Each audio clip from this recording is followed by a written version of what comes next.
Hello there, everyone. Patricia Hayes here. How are you doing today?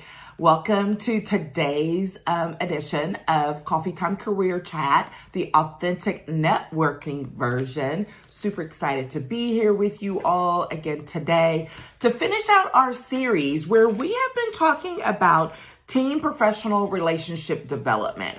And I said earlier on that I started down this pathway based on the number of requests that I get to come help organizations, groups, to get some part of their organization, a particular team on board with utilizing their relationships in a new and different way, or maybe developing them, and they're not confident about doing that. So I decided to spend this entire month talking about that, what it looks like to build your team's confidence as far as relationship development, particularly in order to benefit the organization as well as themselves personally, how to connect those dots. And today we're going to talk about building relationships for the future.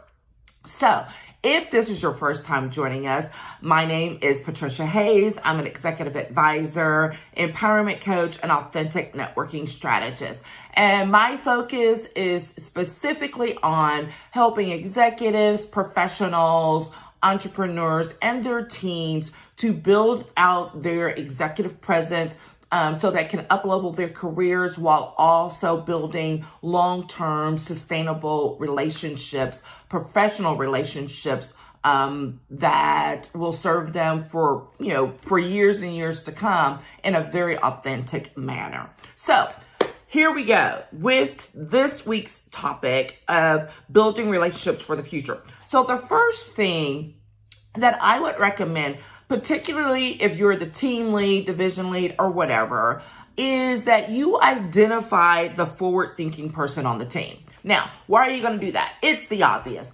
Because this is the go-getter. This is the person who's willing to explore new things, talk to new people, all of that. You have to have that person who can be the catalyst for others, because there are going to be other people who are not jumping right into doing this, who are kind of still skeptical about what it is they do.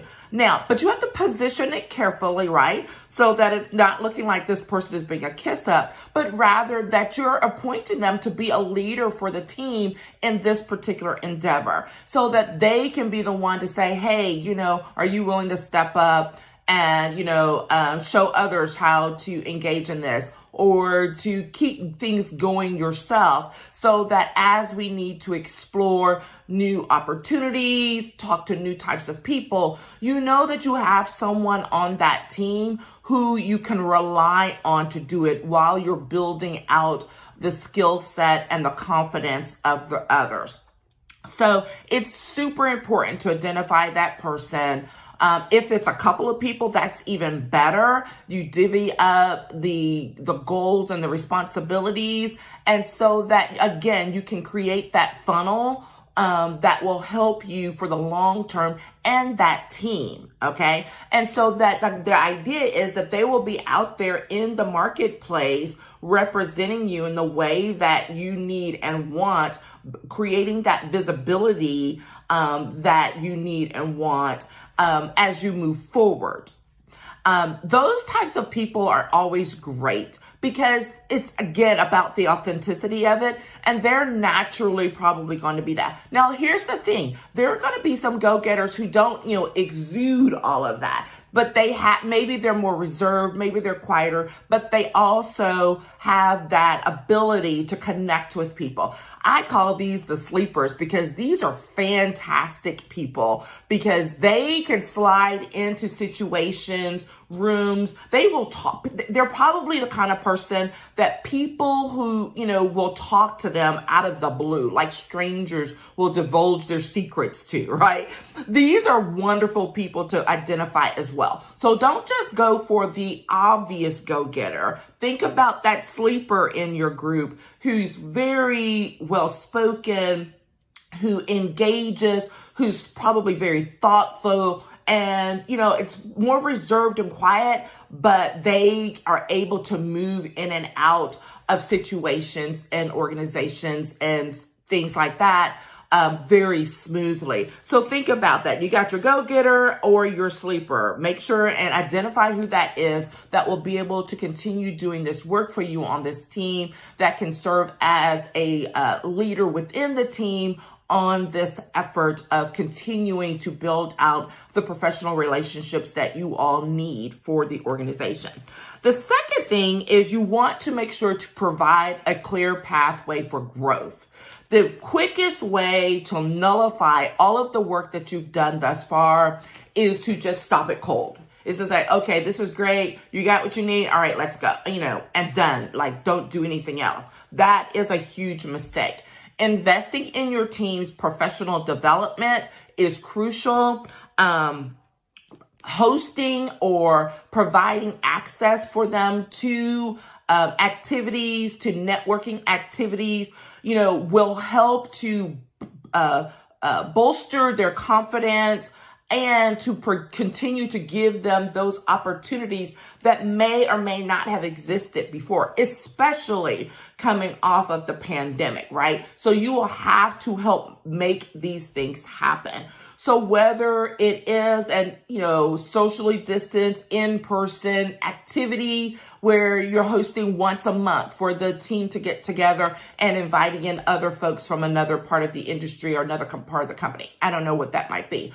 Or maybe there is a client who regularly hosts certain events and you hadn't been sending any members of the team to it. You've been doing it all yourself. How about this is the opportunity to start infusing some of these other people into the pipeline so that you can maximize your presence and you aren't the one having to go to all of the things. But your people will not be ready if you don't provide them with the opportunities that they need in order to gain that confidence, to build their presence, and to grow. And so that professional development long term may include, additional specific training on building out professional relationships and networking. It may include public speaking training. It may include communications training. There's a whole host of things that can be built out and built into your program just for the entire year. I was trying to say year and beyond, to help your people. But the idea is to make sure that you provide it, that you give them access to it so that they can grow. And you can also build in incentives for these things so that people will become more willing and to get that skill, because ultimately it's not just good for your company or your organization. It's good for them professionally. Right? If they can build out this skill of working through and developing new relationships on professional basis, man, they just don't even know yet how powerful that is and how useful that skill is to them individually, as well as to the organization. So think about that. Number 3, you have to know who you want to meet next. This is very important, and this is strategic thinking engaged here, because otherwise you can get to this point and you've got momentum, think people may be excited or at least more willing, and then you don't it's just like, okay, done. Like, what are you doing next, right? We've talked about who we're meeting with right now and all of that, but who do you want to meet next? Who do you want to engage with next? Where are you headed as an organization so that you can funnel your team and your people in order to meet them at that point when the time is appropriate?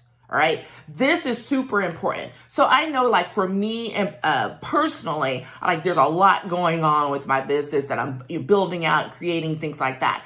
And I keep a list of those people or those groups or those types of industries that I know that I need to connect with. So I know that, hello, I'm a lawyer. I really need to lean into that market more in terms of executive coaching and professional development when it comes to this.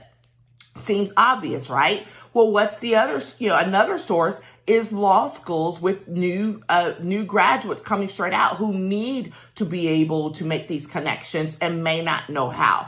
And guess what? I've done it before. I've spoken to law school students. So it's one of those things I need to go back to, and I need to figure out where that fits in the funnel of connecting with people, as well as authors, right? I have an interest in writing a book. I'm in the process of doing all of that. Okay, what are some more people? Who are the types of people that I may need to connect with so that I can learn more and see how that fits into my business model? So there are all of these things that can happen. It doesn't have to be like crazy and wild, but it's just that simple identification of, you know what, we probably need to start thinking about talking to X type of people some more. So I need to make sure that the team is going to, these types of professional development conferences, seminars, workshops, so that they can start to ease into that space. That's what I'm talking about when I'm saying know who you want to meet next.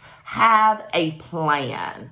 Because if you just wait for it and then like, oh yeah, we probably need to be talking to them, and then you go do it, it's not thoughtful, it's random, and it won't be consistent outcomes that you won't have consistent outcomes. So take the time as the team lead, as the division lead, whatever your role is. And if you're an individual, have that thought. I'm like, I wonder what we need to do next. Go ask your supervisor, go ask your manager, go ask your team lead. Who do we need to be reaching out to next in order to move things forward? In order for us to grow as an organization, in order for me to grow as an individual, all right? When you start thinking like that, that's getting very strategic and deliberate about what it is you're doing with your professional relationship building, and that is going to be gold. Trust me on that, okay? That's number 3. Number 4 is rinse and repeat.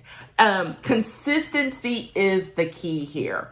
When you get on the right track, you've identified who your team members are that are really going to be able to zone in, make the connections and relationships that you need on a regular basis. You're providing that professional development to the team as a whole so that everyone can up-level their skill sets.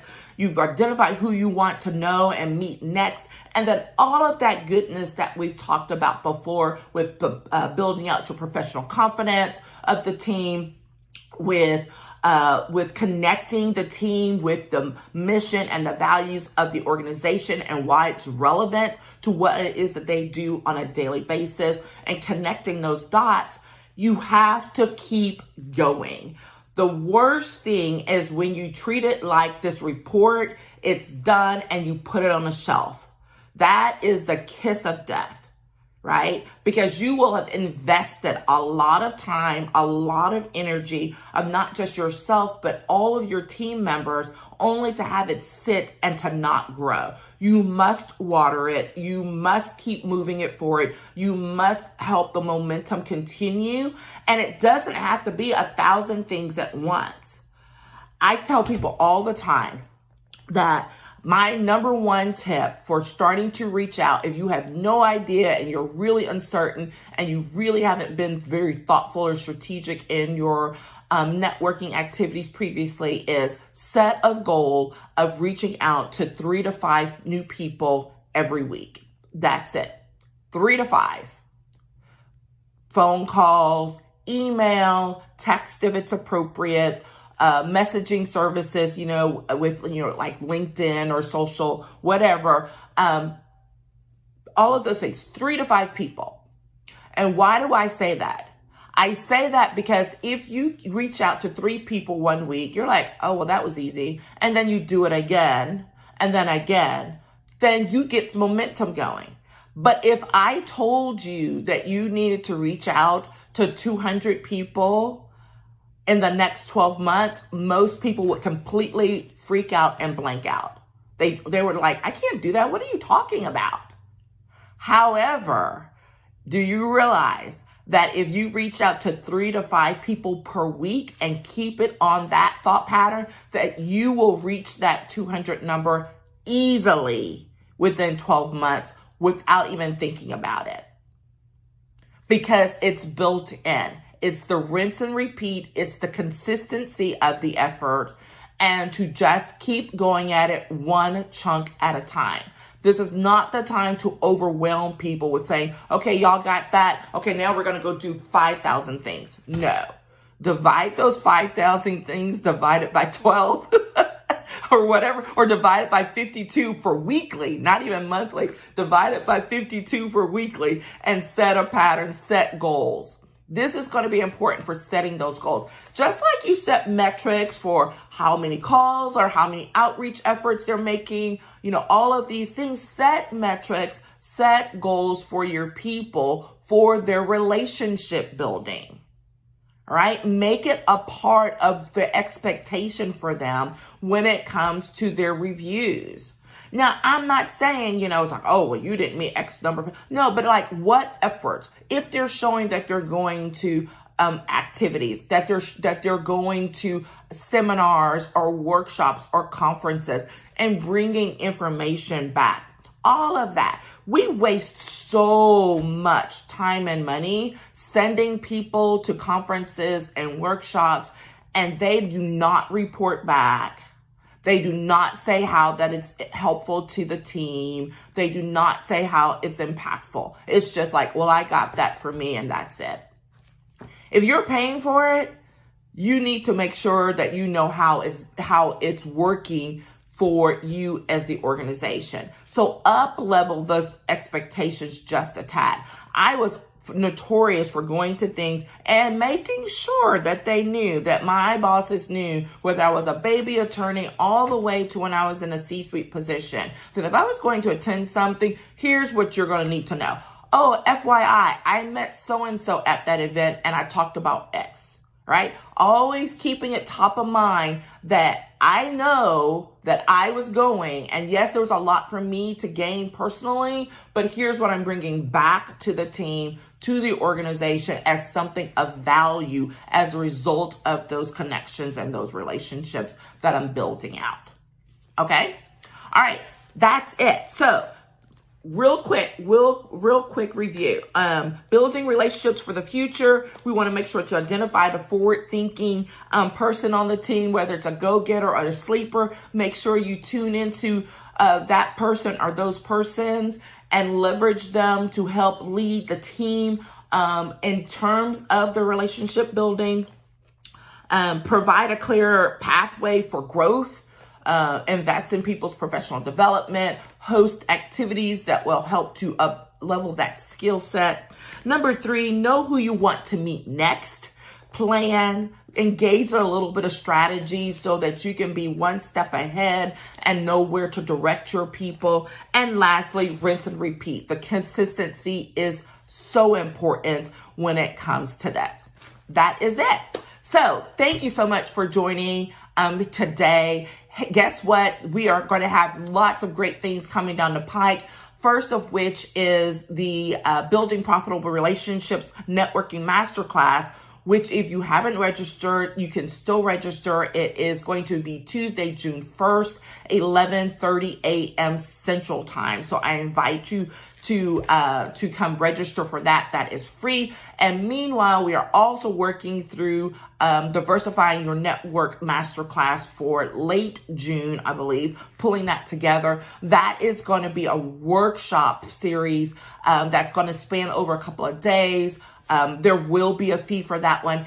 And it's going to be real important because it's going to help you look at things from a different perspective and what your networks actually look like and what you need to do to make them look differently so that they can be beneficial to you for a very long time in today's global workplace. I mean, that's basically what we are.